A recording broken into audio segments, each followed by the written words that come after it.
Duas boas notícias no dia de hoje. Ferreira renovou com o Grêmio até 2024.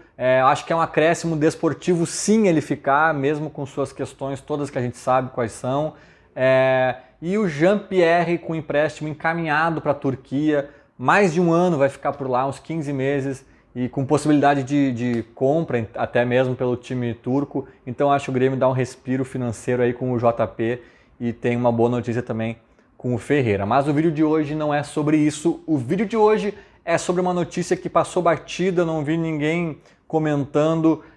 Foi ontem, né, no dia 18 de janeiro, eu vi uma publicação do Grêmio Independente, o famoso MGI, né, a oposição mais ferrenha de Romildo nas eleições e etc.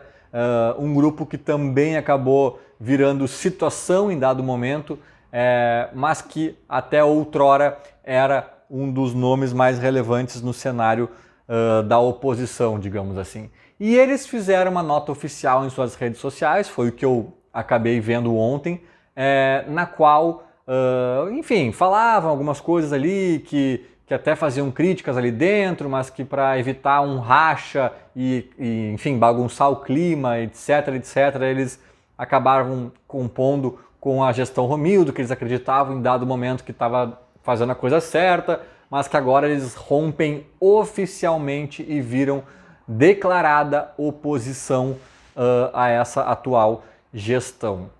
Interessante, finalmente algum movimento que pelo menos eu tenha visto mais contundente aí, no sentido de uma nova frente aí, né, se opondo à gestão Romildo.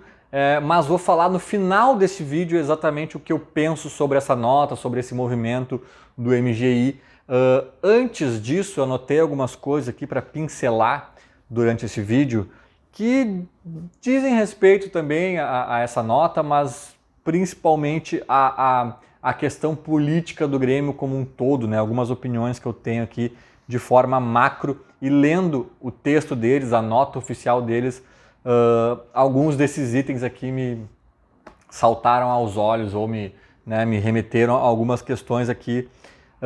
E eu vou começar com talvez a principal dela, que é a questão que eu acredito que o Grêmio tenha muito grupo político, tá? Mas que todos eles, ou a grande maioria deles, pouco me diz. Pouco se sabe sobre esses grupos. Tá, qual é o teu negócio? O que você defende? Né? Porque eu vejo o Grêmio hoje muito personalista, é muito assim, aquele grupo é do Romildo, esse grupo é do Fábio Koff, esse grupo é do Joãozinho. Aí quando virou tudo uma situação só, né, que o Romildo pacificou, né, o clube, até demais para o meu gosto, mas enfim, aí virou assim, esses aqui são os amigos do Romildo originais, era o grupo dele. Esse aqui são os amigos do Romildo, mas é via Paulo Luz. Esses aqui são os amigos do primo do Romildo, sabe? Ainda assim, os blocos continuaram muito, na minha opinião, muito personalistas e pouco ideológicos, digamos assim, né? Até a política brasileira, que é uma várzea, a gente sabe que são ideologias frágeis.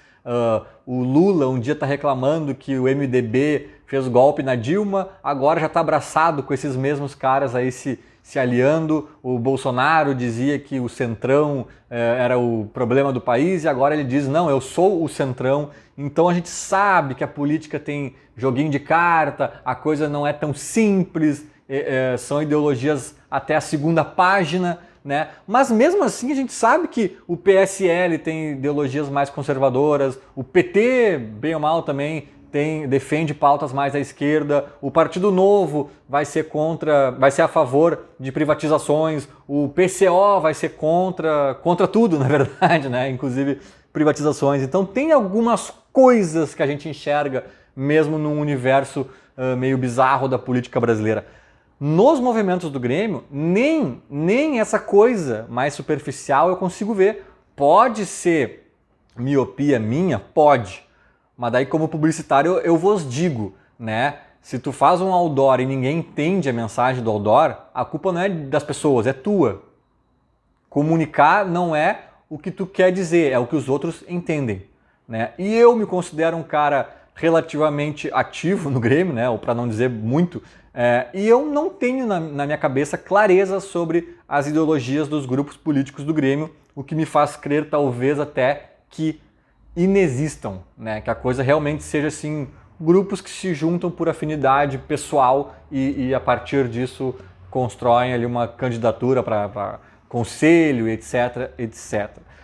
Eu até brincava, né, quando deu esse boom de movimentos do Grêmio, que a coisa cresceu, eu brincava, gente, parem um pouco de criar grupo, daqui a pouco vai ter o grupo Movimento da Chuteira Preta, Movimento da Camiseta com Gola. Mas assim, antes fosse isso, porque esses exemplos bobos que eu dava eram bem ou mal ideologias. Claro que ideologias banais para se criar um movimento inteiro para defender camisa com gola, né? Mas ainda assim eram ideologias. E eu não vejo nada. Cara, tem algum grupo do Grêmio que defende que o clube seja vendido para um investidor, para um sheik árabe, para um Ronaldo Nazário? Tem algum grupo que pensa em vender a arena e voltar para o Olímpico? Tem algum grupo que defende uma governança mais assim ou mais assado? Tem algum grupo que é o Grêmião da Massa, que quer popularizar o Grêmio, ingressos a no máximo R$20 e baixar as mensalidades de sócio e o Grêmio é do povo e colocar os moradores do Humaitá para dentro da arena ou fazer o contrário? Não, o Grêmio é da elite. Tem alguma coisa assim no Grêmio? Eu, pelo menos, não vejo, cara. Eu, pelo menos, não vejo, né? E quando eu digo isso, já entrando um pouco num outro assunto aqui, né?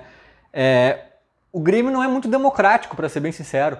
Até se democratizou muito, sim, nos últimos tempos, quando mudaram algumas coisas no estatuto e entrou mais gente, criou-se mais grupos, o que por si só não é problema, né? Mas continua ali uma cultura ainda das castas, né, antigas que se revezavam no poder, era sempre as mesmas famílias, as mesmas galera, e ainda tem uma cultura ainda muito formal, ainda muito fechada, ainda muito, sabe? Por que eu estou dizendo isso? Porque se eu perguntar, se eu falar, se esse vídeo aqui chegar em pessoas de alguns grupos políticos, né, talvez algumas entrem em contato comigo e falem, Lucas, mas o nosso grupo tem um estatuto, tem um manual, tem um manifesto, tem sei lá o que diz exatamente o que a gente pensa ou deixa de pensar. Cara, provavelmente vai ser um monte de texto chato, formal e com palavras... Tem uma palavra que o Grêmio Independente usou no manifesto deles, que eu vou até dizer para vocês qual é a palavra aqui. Fratricida.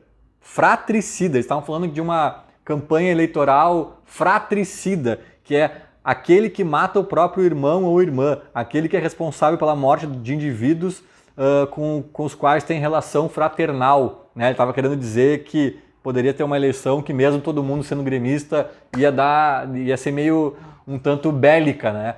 Então, cara, mas essa palavra, um texto muito bem escrito, diga-se de passagem, né? Eu conheço muita gente de quase todos os grupos, inclusive do MGI, talvez até seja um amigo meu que escreveu isso, eu não sei, não falei com ninguém antes de fazer esse vídeo, mas o texto é muito bem escrito, só que ainda tem traços dessa cultura que eu tô falando, sabe? Que na minha opinião afasta, de certa forma, que na minha opinião não torna democrático o Grêmio de fato, sabe? Eu disse na época, esses tempos teve umas eleições para votar algumas coisas do Grêmio ali, do estatuto, de mudar algumas coisas, você concorda, sim ou não, sim ou não?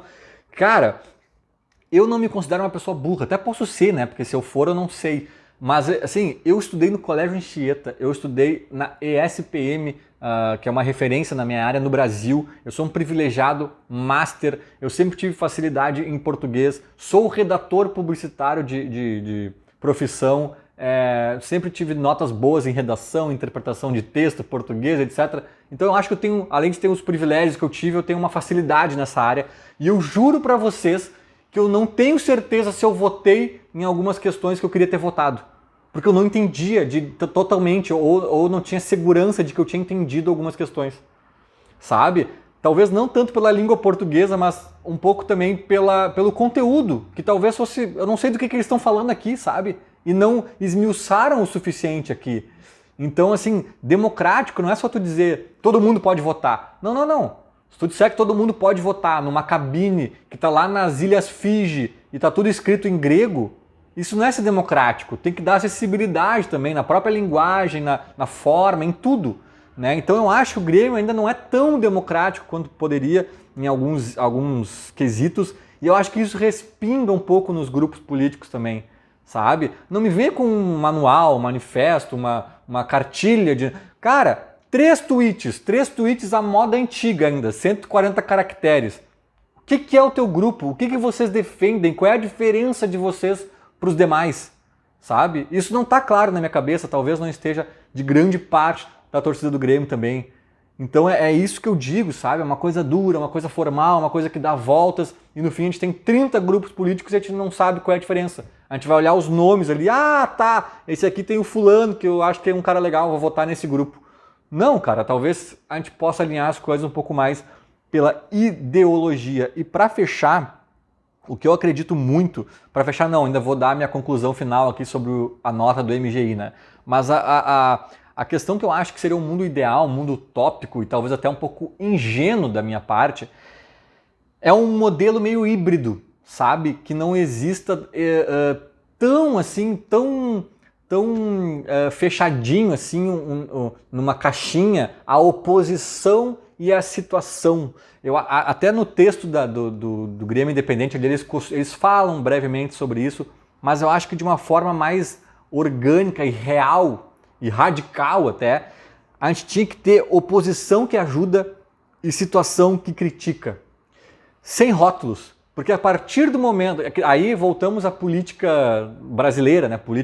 Literalmente política partidária.